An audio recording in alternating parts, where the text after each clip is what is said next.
তিনি মাধবডিহি সাব সেন্টারের অধীনে লোহাই গ্রামের স্বাস্থ্য পরিষেবার দায়িত্বে ছিলেন। বাড়ি থেকে তনুশ্রী দাসের ঝুলন্ত দেহ উদ্ধার করার পর তড়িঘড়ি তাকে স্থানীয় স্বাস্থ্য কেন্দ্রে নিয়ে যাওয়া হয় বলে চিকিৎসকেরা তাকে মৃত বলে ঘোষণা করেন। খবর পেয়ে মাধবডিহি থানার পুলিশ ঘটনাস্থলে পৌঁছায় এবং মৃতদেহটি উদ্ধার করে থানায় নিয়ে আসে। ময়না তদন্তের জন্য দেহটি হাসপাতালে পাঠানো হচ্ছে।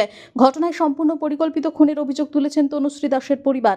তার বাবা ও মামার স্পষ্ট দাবি, তনুশ্রীকে খুন করার পর আত্মহত্যা বলে চালিয়ে দেওয়ার জন্য দেহটি ঝুলিয়ে দেওয়া হচ্ছে। পরিবারের বক্তব্য অনুযায়ী তার উপর মানসিক অত্যাচার বা কোনো চক্রান্ত চলছিল। তারা ঘটনার নিরপেক্ষ তদন্ত এবং দোষীদের দৃষ্টান্তমূলক শাস্তির দাবি জানিয়েছেন।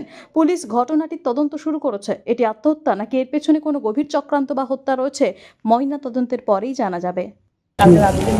আস্তে আস্তে করতে বলতে বাবা আমাকে সেই ঘরই করতে হবে, নাহলে তো অন্য ব্যবস্থা নেওয়া হবে।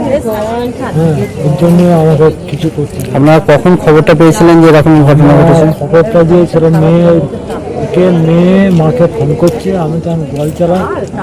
হ্যাঁ, তখন মাকে ফোন করছে, মা বলে খেলছি না? বলছে হ্যাঁ আমি খেলছি।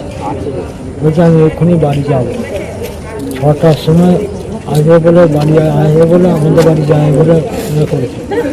রতনের রিপোর্ট, পিবি নিউজ।